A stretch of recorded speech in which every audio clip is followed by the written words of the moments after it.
Justice Smith. Jabari for three and the win. Yeah! He got it!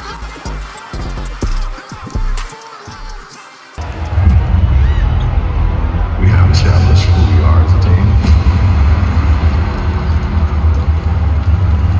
And teams play us, they notice the difference. This is Rock's Field Podcast. Of course, I am your host, Lashard Binkley. And of course, we're here to talk about your Houston Rockets. I am a credentialed NBA writer covering the Rockets and the Rio Grande Valley Vipers. And on today's show, we're going to be talking about how one Kevin Durant has elevated the entire Houston Rockets franchise, especially on the offensive end. How the Rockets are setting franchise best marks through 11 games this season, and how Kevin Durant has played a huge part in the Rockets being the number one offensive team in the NBA so far this season. Real quickly, of course, I want to talk about last night's game where the Rockets came away with their 8th win in the last 9 contests. They did pretty much dismantle the Portland Trailblazers 140-116 last night. Portland actually came out pretty fast last night. They actually had a 9-point lead at one point in the first quarter, but then the Rockets kind of switched gears, flipped the script. Kevin Durant had 16 points in the first quarter when nobody else besides him and Sengun could get it going. Sengun had another great game as well. The Rockets pretty much took over at the end of that first quarter and never trailed again. Again, like I said, they won 140-116. Kevin Durant finished with 30 points. Alperensengun was 1 assist shy of a triple-double and shot 4 or 6 from three-point range as he continues to just shoot a remarkable percentage from three-point range on the season. He's doing exactly what he said he was going to do after last year's 7-game loss, where he said he wanted to improve across the board on the offensive end. He's absolutely done that this season. The Rockets again had 7 players in double digits. The only negative from last night was, that Tari Eason did go out early in the second half with a hip contusion. We haven't got any update on that yet. He did not come back in last night's game. We're not sure of his status for the Rockets matchup against the Orlando Magic, the last game on this 3-game homestand on Sunday. So we'll probably get an update later today or probably tomorrow on Tari Eason's status. But just overall, another great game for the Houston Rockets. They shot 50% from the field. They scored a season-high 140 points. They had their best game of the season when it comes to taking care of the ball. Only had 6 turnovers, had 26 assists. Definitely their most efficient game overall this entire season. And keep in mind, Portland may not have a lot of big names on their team, but they came in the game 6-5. One of the surprise teams in the league, especially since Thiago Spittle took over for Chauncey Billups, who was suspended earlier this year. They've been one of the surprise teams of the NBA all season. They were one of the best teams in the league at forcing turnovers coming into this game. And we all know how the Rockets were struggling at times this year with turnovers, but they were able to have their best game overall as far as taking care of the ball, even with Portland's Trailblazers pressure that they put on the Rockets. They played the Rockets a lot of full court last night. The Rockets handled it the best they've handled against any team all season long. Again, the Rockets are now 8-3 heading into that game tomorrow with the Orlando Magic. But on today's show, I really want to talk about the biggest thing I want to talk about today was Kevin Durant and how he's affected the entire Houston Rockets team, especially on the offensive end, and why he's the biggest reason why the Rockets are having their best offensive season to start a season in franchise history. And Kevin Durant plays a big part of that. Of course, Alperensengun as well. He's having a career year. He's having a career high in points. He's having a career high in assists. He's having a career high by a wide margin in three-point percentage. Again, especially after that 4 for 6 last night, which was one short of his career high, 5 made three-pointers, which he had to begin the season against the Oklahoma City Thunder. So, of course, Alperensengun is a huge reason why, as well as why the Rockets are having their best season overall on the offensive end. But Kevin Durant coming in has been the biggest reason why the Rockets are setting marks across the board as the best offensive team in the entire NBA. He just elevates the entire team. And the reason he does that is not just because of the gravity he draws on the offensive end. Of course, that plays a big part of it because teams now have to double team not only Alperen but now they have to double team Kevin Durant. And when you have both of those guys on the same side of the court, that causes all kind of issues for defenses. They don't know who to double team because they can't double team both guys. And then that absolutely leaves three other guys on the court wide open. And like I talked about to begin this show, Rockets had 7 players double digits last night. They've had multiple games where they've had several players in double digits. All 5 starters, majority of games are in double digits. All 5 starters this season outside of Josh Okogie, if I'm not mistaken, I could be wrong. I can look that up later, but are averaging double digits. If Josh Okogie's not having double digits, he's really close to averaging double digits on the season. And that's something that elevates the entire team. And when you have a guy like Kevin Durant on your team, you know that you have to be at your best every single game because you want to be at your best because you're playing with one of the greatest players of all time. And that's something I asked Ime Udoka before the game.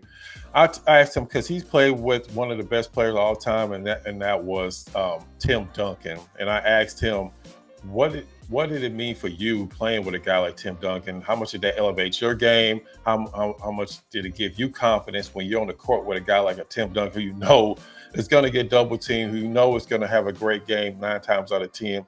What did it do for your confidence when you were playing for the Spurs and playing with Tim Duncan? And what do you think that does for your Rockets team now playing with an all-time great Kevin Durant? And this is what Ime had to say.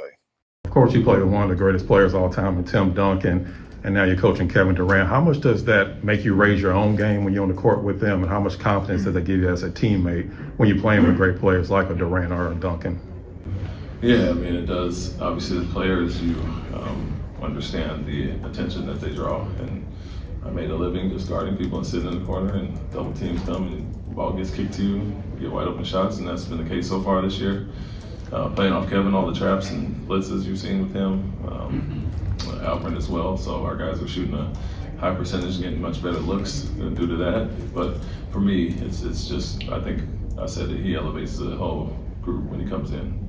That's not just players, that's coaches, that's everybody, and you understand who he is and what he does, what he brings to the team, but also what he's here for. And that's to obviously play for championships, and so that's all our goals. I think the players take that same approach as well. And as you see in that clip, Ime was talking about how he basically made an entire career standing in the corner, waiting for teams to double team Tim Duncan and getting the ball for a wide open shot. And that's something that you've seen from the Houston Rockets this year. You've seen players like Jabari Smith, Reed Shepherd, who's having a much better year than his rookie season. He's playing the best basketball of his career right now. Same thing with Jabari Smith. He's playing the best basketball of his entire career. Of course, Amen Thompson benefits from it because now teams are so focused on alperensengun, especially Kevin Durant, that he's able to, float around the perimeter. He's not having to play point guard, a full-time point guard position. He's able to do the things he does best, which is cut to the basket, which is, drive to the basket when teams are focusing so much on Kevin Durant that he's able to get easy shots at the basket as well. And we're just seeing that throughout the entire team. Josh Okogie is shooting the best he's shot in several seasons. He has actually struggled the last couple of years from 3-point range coming into the season, and now he's shooting the basketball better than he has in a long time. Like I said, with Reed Shepherd, he's having a much better season. Tari Eason is shooting the best he's ever shot from 3-point range in his entire career.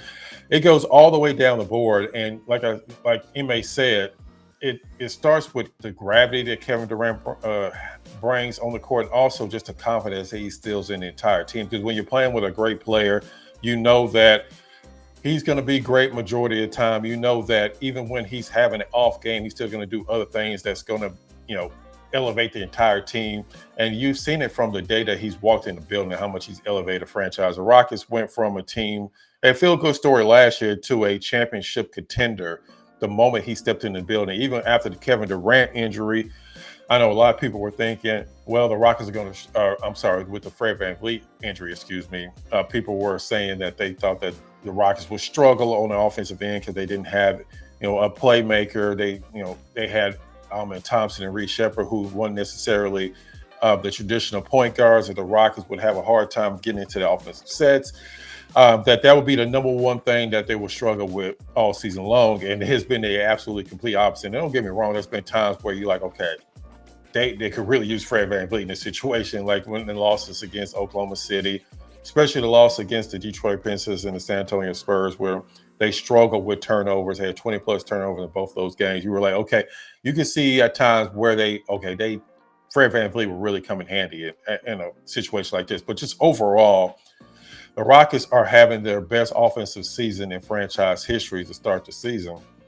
They're number one in offensive rating by a wide margin, almost 2 points a game when it comes to offensive rating. They're number one now, again, in points per game after the 140 points last night. They're number one in three-point shooting. They're number one in field goal percentage. They're number one in offensive efficiency.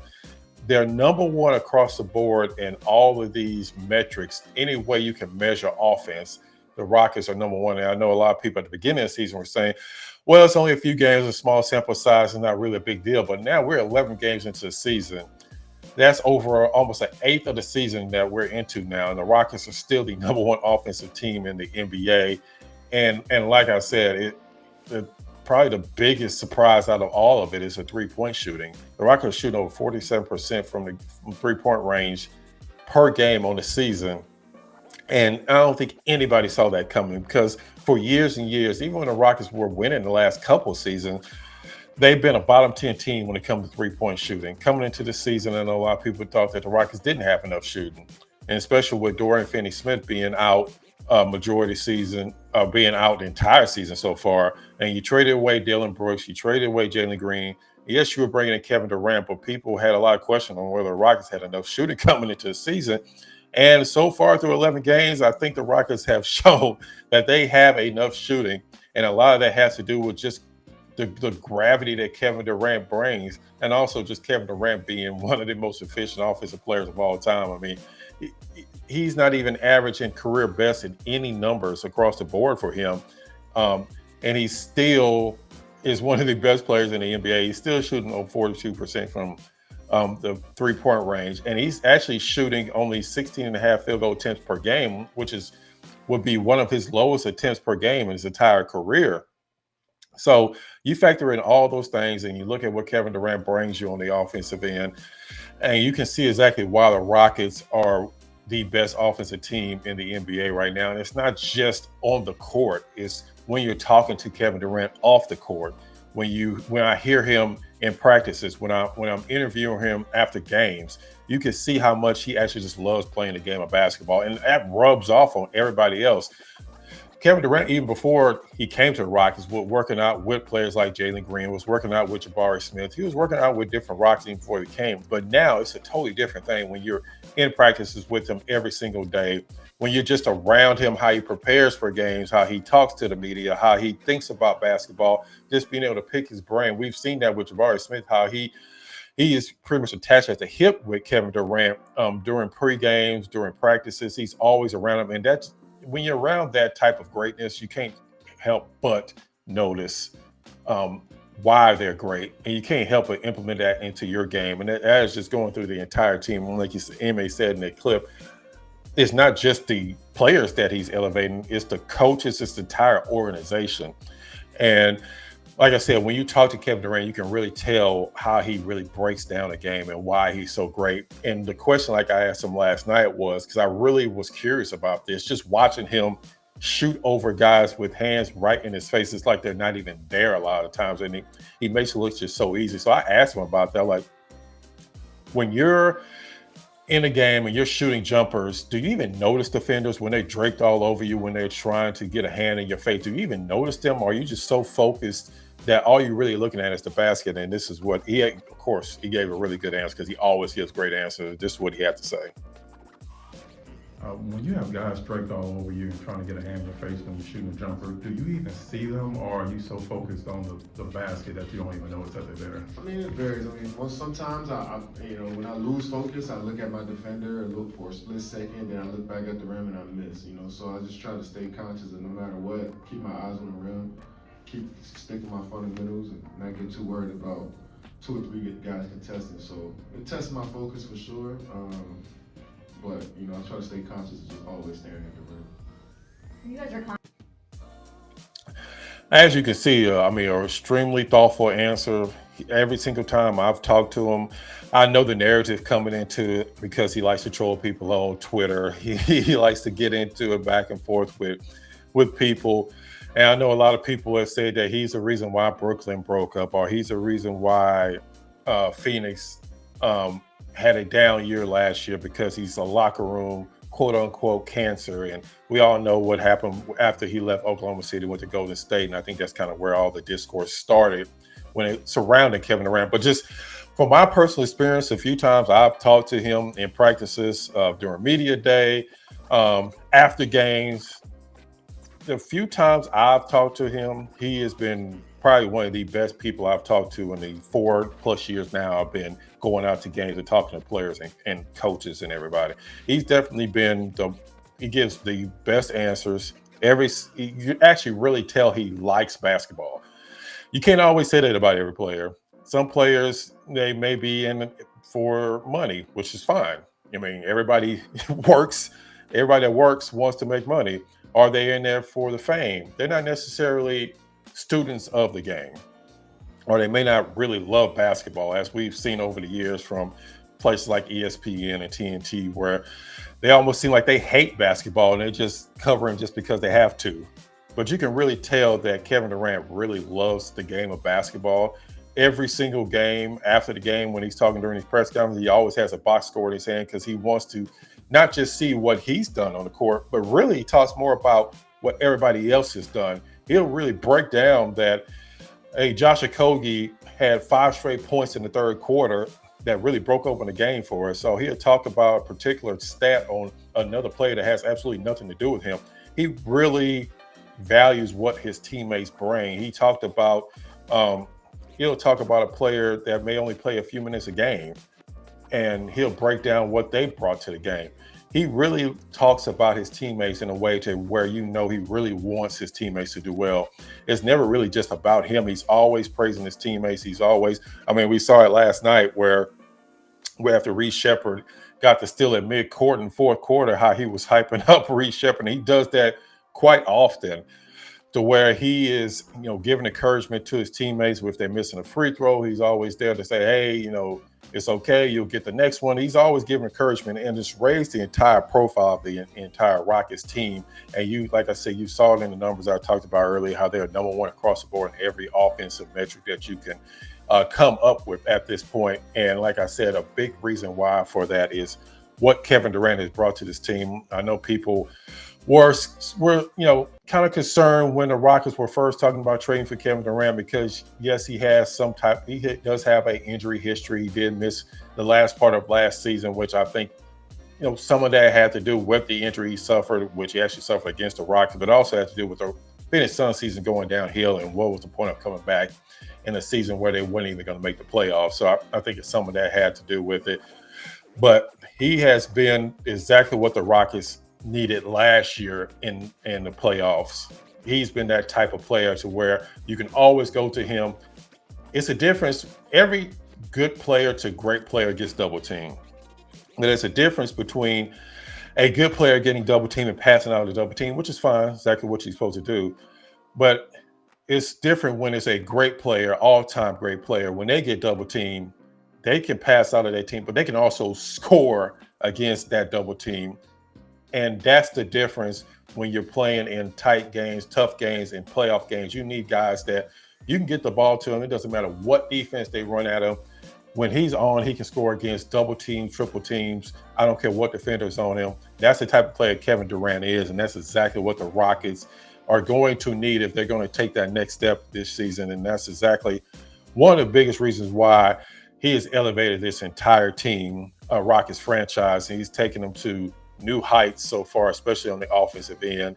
And he's definitely going to be a big reason why the Rockets are probably going to have, if they continue on this pace, they can have the best season on the offensive end in the Rockets' 58-year history.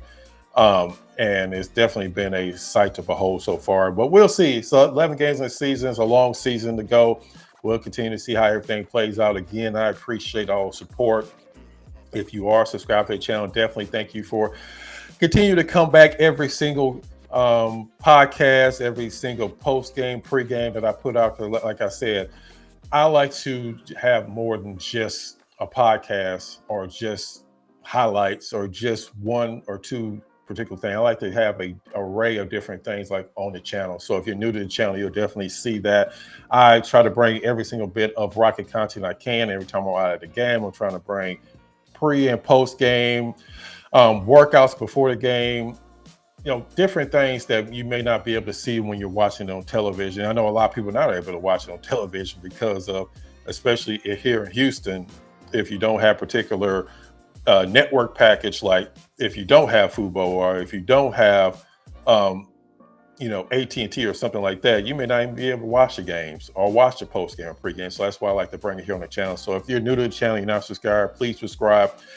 Please hit that like button. That helps me out with the algorithm. We are over 6,000 subscribers now, which is just amazing. Never thought I would get to this point, especially when I started this channel solo two and a half years ago. It's been a great ride. We're going to continue to bring you all the great, in and out of the Houston Rockets. Next time I'll be out at the game will be Friday. I'll be out at the Denver Nuggets game. That's another cup game for the Rockets. That's going to be one of the biggest games of the year because the Denver Nuggets right now have the second best record in the entire NBA. And it's always great to watch Jokic against alperensengun.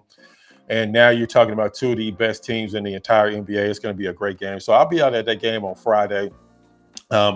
Even though I won't be at the game Sunday, I'll definitely bring you all the post game and pre-game with that as well. So definitely, like I said, appreciate all the support. Let me know that in the comments. What do you think of the Kevin Durant? What do you think Kevin Durant has brought to the Houston Rockets? What has been your impression on how he's elevated this team this year? Are you surprised at how well the Rockets are doing on the offensive end? Let me know down in the comments. What do you think? And as always, I appreciate support. And make sure you check out the next episode of Rocket Fuel Podcast.